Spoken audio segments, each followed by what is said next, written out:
กราบสวัสดีท่านผู้ชมนะครับช่องบ่าวต้อมสาวจอยเนาะเมื่อนี้บ่าวต้อมก็จะพาท่านผู้ชมมาเบิ่งนะครับได้เบิ่งผ่านไถเนาะเบิ่งผ่านไถของผมสำหรับที่หลายๆคนคอมเมนต์เขามาแบบนั้นแบบนี้เนาะกะจะให้มาเห็นกับตาเลยว่าผ่านไถของผมจะให้มาเบิ่งกับตานะครับว่าผ่านไถของผมเป็นจังไดต้อนรับหลายๆท่านกับที่คอมเมนต์เขามาเนาะเดี๋ยวใส่เบิ้งเลยครับผมจะได้เห็นคำตอบ มาเอาผมพาไปเบิ้งเลยมาเบิ้งพันไถเนาะเป็นยังขึ้นมาเบิ้งพันไถหลายๆคนก็ว่าเอ้ยบ้าต้อมปั๊บมองนั่นบ้าต้อมปั๊บมองนี้บ้าต้อมไถหน้าบ่เป็นบ้าต้อมอ่อนจังสั่นจังสี่ท่านผู้ส้มเอ้ยท่านผู้ส้มกับเบิ้งแน่หนึ่งอันนี้ไปแล้วเนาะผมก็จะได้ตอกแล้วก็ตีลงสองนี่บูตัวนี้ก็ง้อกระบิดชุดนี้ก็ไปหมดแล้วชุดนี้ก็ใส่บ่ได้แล้วบิดตัวนี้ก็ต้องตีลงใหม่ตัวนี้นี่สำคัญสุดนี่ตัวนี้ก็เสียตัวนี้นี่เป็นจังสีผมถามเนี่ยนี่จังสีจะให้ผมไถแบบไหนผมก็ต้องใส่วิธีเกรงเพื่อติดไถเห็นมันแล้วใส่ผมไปซื้อใหม่เท่ากับผมมีเงินเนาะนี่จังสิบางคนคือยืนคำตอบนี่แหละคือคำตอบบ่เว้าหยังหลายนี่คือสิเข้าใจผมแล้วเนาะว่าเป็นหยังผมต้องออกแห้งผมต้องดันต้องสู้เพื่อพักบ่ให้บิดมันเบี้ยวเนาะนี่คือคำตอบโอเคเนาะท่านผู้ชมพูดนะว่าท่านแล้วอีกบ่โอ้ทางพุ่นกับสิแล้วเนาะ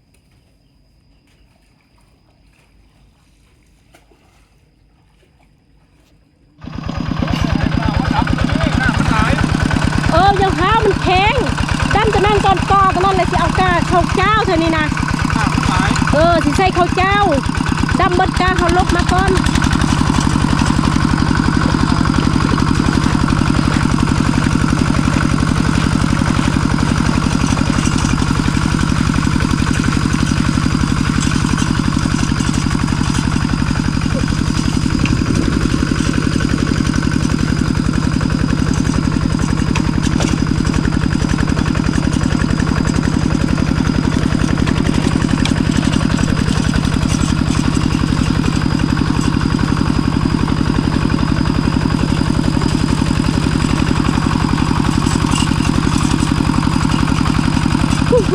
สะดวกสบายเฮ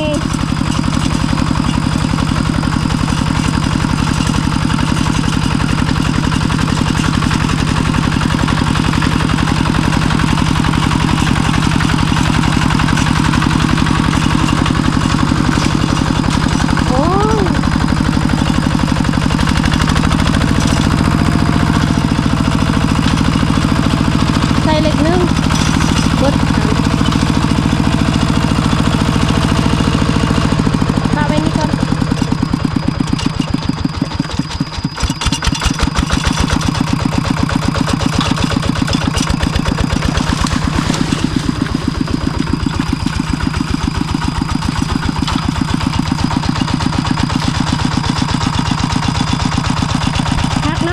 เมื่อยอยู่บ่ตอนใส่อันนี้กับตอนบ่ใส่เป็นยังไง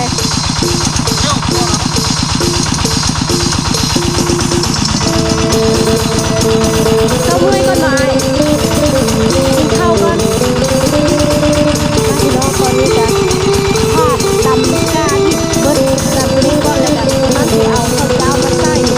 จะใส่ข้าวเจ้าก่อนก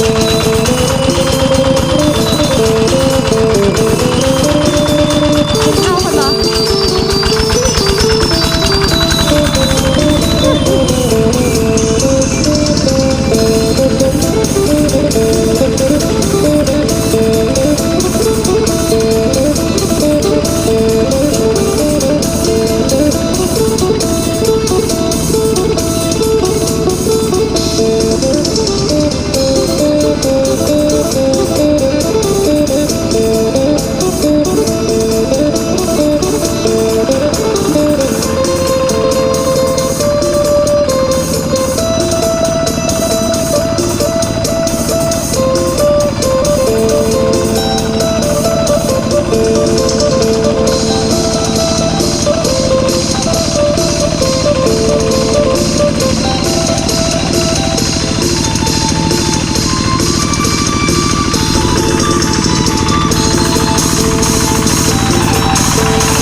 น้ำมมน้ำเนิมไปเลยพี่น้องเขาก็จะกิน2 มื้อก่อนพักเที่ยงกันนะพี่น้องเนาะกันจะหารับประทานอาหารหรือว่าบ่ฮู้ว่าสิมีหยังกินหน่อยนะบ่พี่น้องเอ้ยก็มาติดตามรับชมน้ำกันเลยนะพี่น้องเนาะ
เป็นอย่างอีกเลยเนา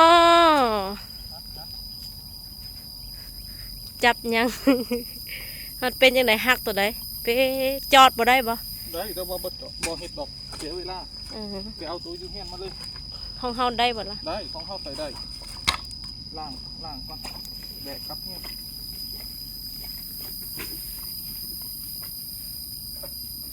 ใส่รถเก่งได้บ่ บ่ใส่ขี่มอใส่ไป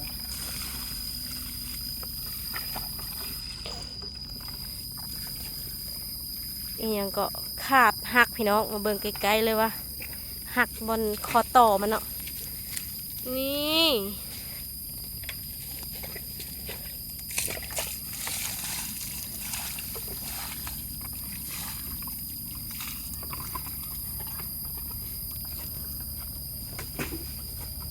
ไอเมื่อคนเดียวได้วะหรือว่าให้วัฒนาเมื่อนำ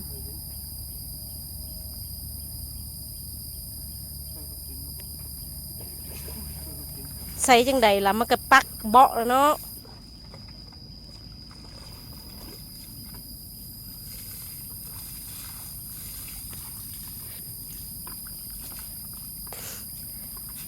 เจ้าขับรถให้วัฒนาแบก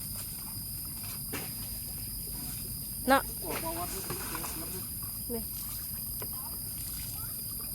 อยากออกนี่บ่ไปวัดเมื่อไหนต้อมเด้อเจ้าขับรถไอ้ต้อมแบกขาดเมื่อ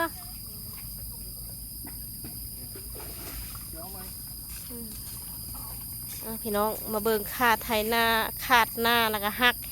สีเมื่อเปลี่ยนเอาตอนนั้นมา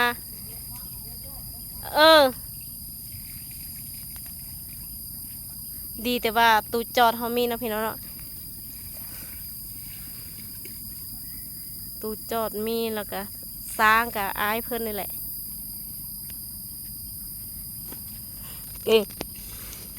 จับนันบายนี่หักมันเลย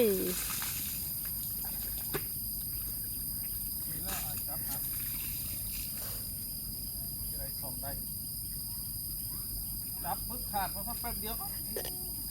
เลี้ยวบอตอนนั้น เกือบแล้วบ่กำลังไล่เห็นบ่กำลังไล่ลงเห็นบ่สูงไล่ลงตัวนี้ก็เป็นอย่างเราจะไปดามไหม จอดโดนบ่เรือเท่า โอ้บ่เห็ดดอกเห็ดอื่น มืออื่นที่เห็นน่ะ ไปเปลี่ยน ไป ตัวใหม่ โอ้ยโอ้ยโอ้ยโอ้ย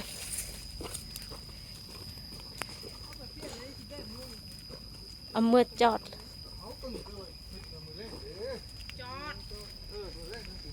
ไปนะโทรศัพท์ปาอยู่นี่บ่